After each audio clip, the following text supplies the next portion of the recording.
Tout homme qui fera profession de rechercher la vérité et de la dire sera toujours odieux à celui qui exercera l'autorité. Condorcet.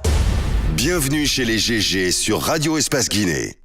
Ensemble encore pour 50 minutes au compte de cette émission. Nos invités qui vont se relayer dans un instant sur ce plateau, monsieur Amadou Sebori Touré, directeur général du Fonds de sauvegarde de l'environnement. Il sera suivi par monsieur Dopavogui de la COPAM. La COPAM donc qui se mobilise demain mercredi donc 14 mars au Palais du Peuple pour soutenir, dit-on, les actions du président Alpha Condé. On va essayer donc d'en savoir davantage avec notre second invité qui sera là donc aux alentours de 10h40. Moussa Moïse, vous continuez votre enquête sur le secteur pharmaceutique. Exactement. Je vais, puisque nous n'avons pas assez de temps, pour l'année par exemple 2016, pour parler d'importation des médicaments, pour l'année 2016, le chiffre d'affaires pour l'année 2016 lié à l'importation des médicaments s'élève à 1 milliard, à 1410 milliards 800 millions 388 162. 1410 milliards. Oui. Vous comprenez? Oui. Donc, on ne parle pas des jetons là. On parle vraiment... C'est environ 10% du budget national. Alors, donc, lié donc à des produits pharmaceutiques importés par 146 sociétés grossistes. Vous savez, au préalable, j'avais parlé de 97. Alors, là... Quand ils ont fait le rapport, quand ils ont analysé, parce qu'il y a quand même, il faut passer par la douane, ils ont trouvé qu'il y a 146 sociétés grossistes qui ont participé à ces importations pour un chiffre d'affaires de plus de 1410 milliards. 97% de ce marché, c'est détenu par seulement 15 sociétés grossistes. Ouais. 15 qui ont réalisé à elles seules 1320 milliards 617 millions 35 604 francs guinéens. Alors, figurez-vous que sur les 146 sociétés grossistes ayant importé en 2016, seules 43 disposent d'agréments arrêtés de création et d'exploitation. Seules 43. Ça veut dire que l'État est en train, parce que c'est quand même le ministère qui donne les agréments, c'est quand même le ministère de la Santé qui a une direction là-bas qui doit veiller. Il n'y a aucun contrôle, Moussa. Il n'y a aucun contrôle. On accepte, même à la douane, il n'y a aucun contrôle. Parce que le minimum, c'est de vérifier les documents. On accepte de nous tuer à petit feu. Alors, les 97 autres sociétés grossistes, les 97 autres, parce que je vous ai parlé de 43, les 93 autres sociétés grossistes sont purement et simplement sans agrément. Sans agrément. Incroyable. Donc, pendant la même période, donc, sur les 60 sociétés évaluées, 93 évaluées. Donc la direction nationale qu'on appelle de la pharmacie doit pouvoir quand même s'expliquer là-dessus pour ce qui se passe. Et ça, je vous parle quand même d'une analyse qui a été faite en 2016. Ça a évolué. J'en suis sûr que ça a évolué. Alors, les importations, les pays d'origine de ces médicaments et tout ça, je ne vais pas rentrer dans ces détails. Mais j'ai un fait encore qui m'interpelle. Plus troublant. Les marchés de l'État. L'État aussi passe des commandes. Figurez-vous que les marchés de l'État sont soit passés de façon gré à gré ou bien par des arrangements qui n'ont rien à voir même avec le gré à gré. Parce que le gré à gré, au moins, ça obéit à une certaine règle, mais il y a aussi une autre façon de faire. Hey, toi, tiens, viens, prends, fais ça.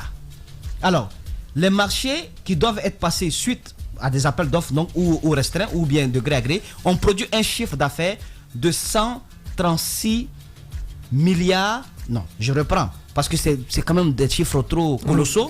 Donc, 136 860 milliards. Non, je reprends encore. Les grandes gueules. Syndrome K au carré. Non, mais au fait. le syndrome de K au carré. Je reprends. Donc, 136 milliards 860 millions 602 794 francs guinéens. Les grandes gueules. Je vous parle des commandes de l'État. C'est-à-dire l'État a commandé des produits pour à concurrence de plus de 136 milliards de francs guinéens. 860 millions. Alors, il se trouve que ces marchés donc passés pour des consommables d'hémodialyse, pour des poches de sang réactifs, matériel de vaccination, produits désinfectants, équipements et autres. Vous avez des montants ici qui vous donnent des vertiges.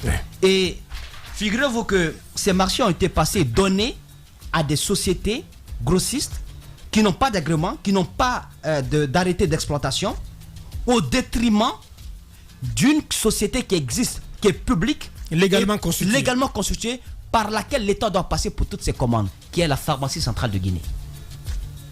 Vous comprenez? Donc c'est sa prérogative. C'est elle qui doit en bénéficier.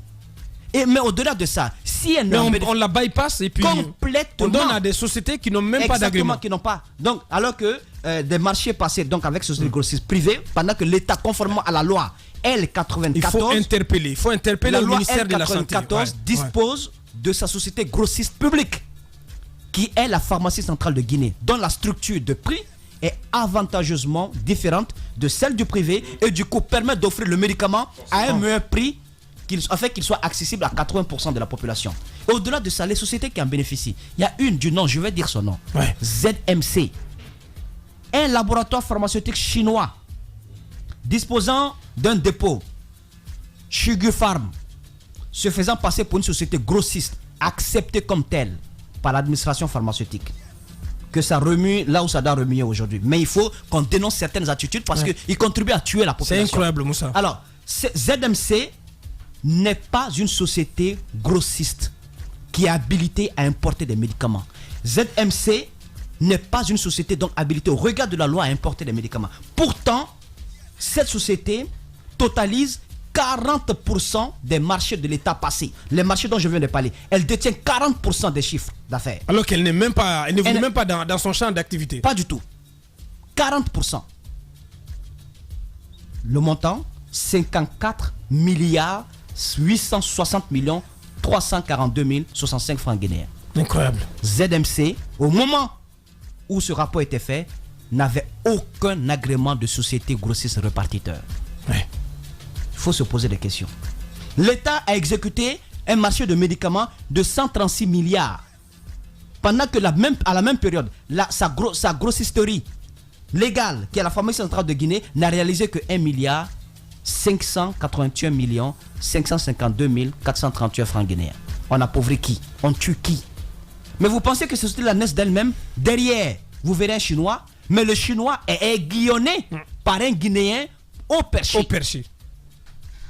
Au fait, l'État est le premier concurrent du secteur privé guinéen. L'État, il est le premier concurrent du secteur privé guinéen. C'est l'État qui tue le secteur privé guinéen.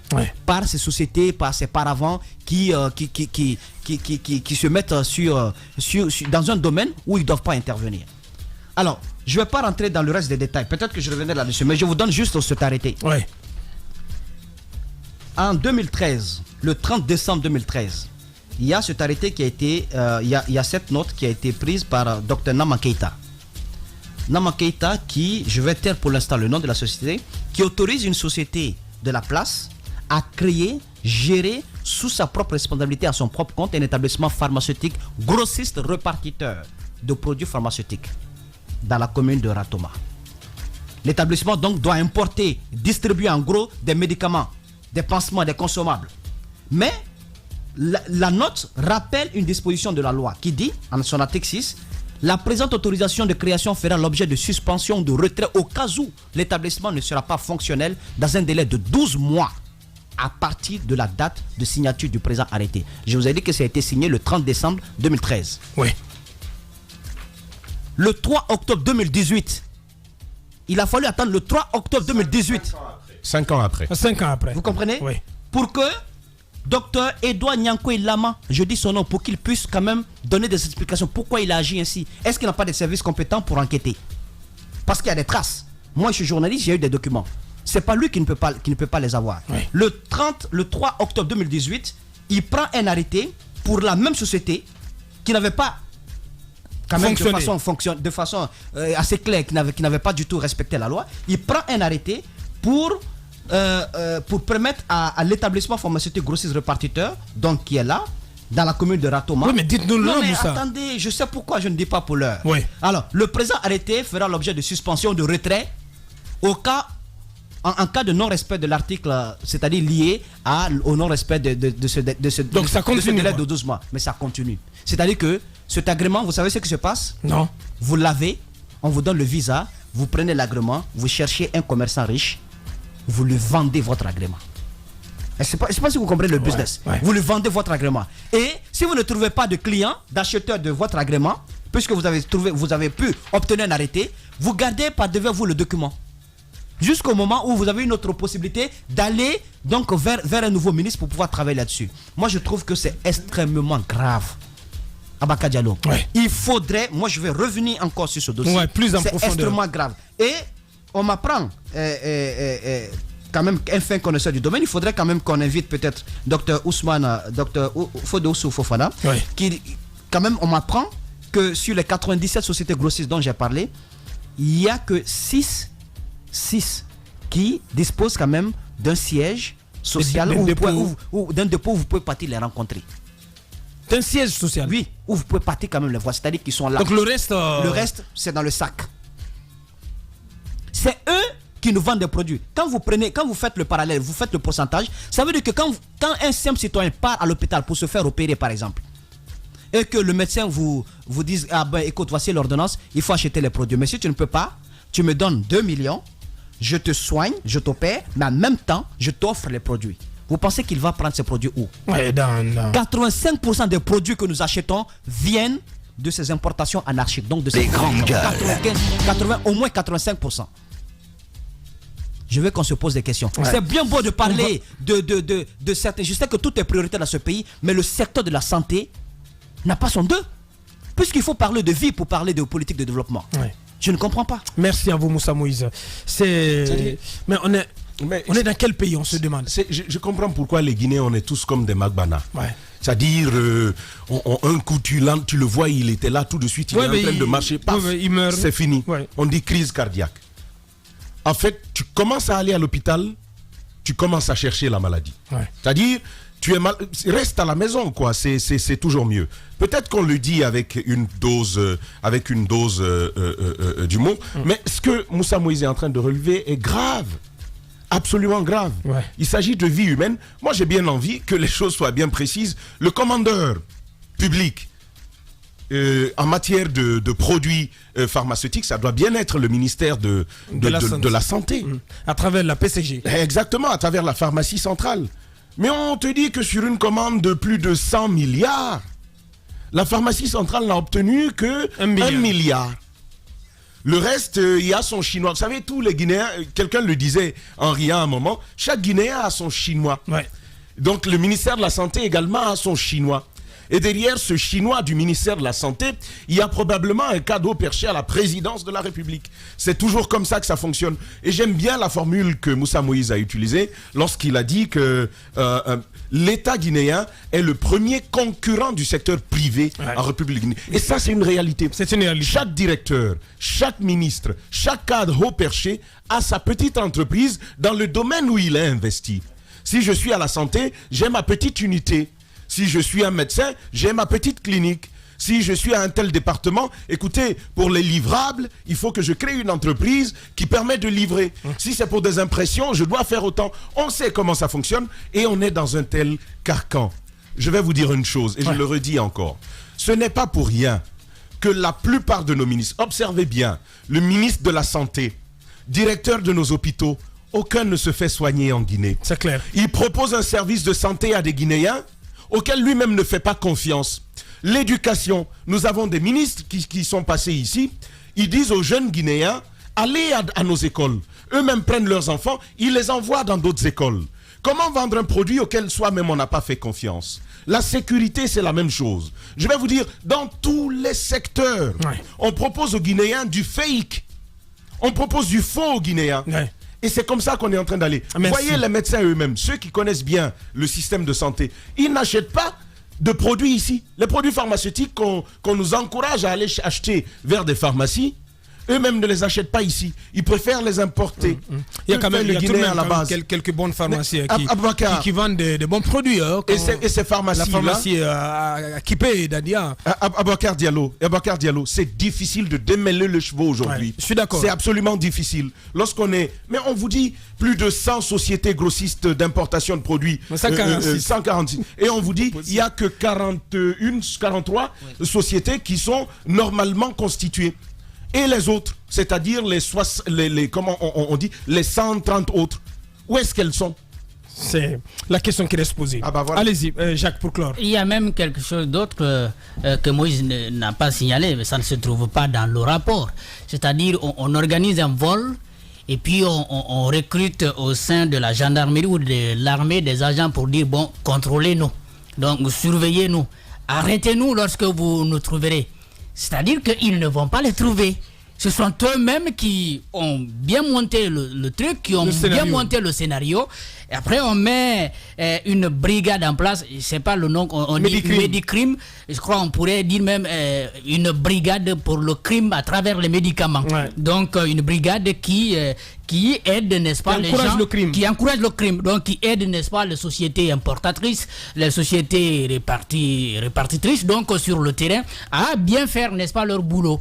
Et on a vu ce monsieur, dès qu'il a été mis en place, avec l'argent des partenaires au développement, parce qu'on le dit bien, le Médicrime a été mis en place avec le concours de l'Union européenne.